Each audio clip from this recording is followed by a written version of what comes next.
When you run behind the dunya, you're just running behind dunya, and nobody's behind you, nobody's in front of you. It's an empty space you're running. But when you catch hold of deen, the dunya runs behind you, and I see that today.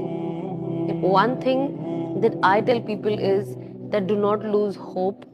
Allah listens every single dua of everybody, even नाफरमा बरदारों की दुआ अल्लाह सुनता है, which is his mercy. That is why we call him Rahim and Kareem. But make sure that if Allah has given us so many things and an opportunity to live, so make sure that you please Allah, because eventually to him is our return. Do not forget that one day we have to die, we have to get into our graves. There will be a day of judgment, and it doesn't matter what you think. When Quran says something, that's the end of it. It will not change.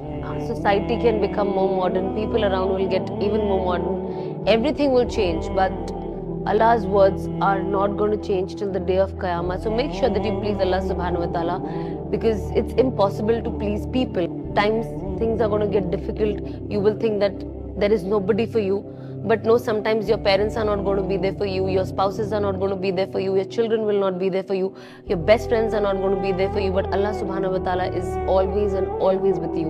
Like, sometimes when I cry a lot, I think, oh my God, my husband must be bored of seeing me crying. But when I pray namaz and I cry, I was like, Allah loves it. Allah will never be bored of my tears, never. People might take my tears for granted after a while, after a certain time.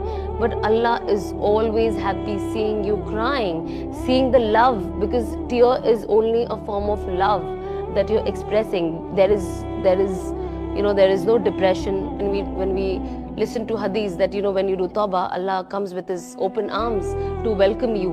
And that is what I saw.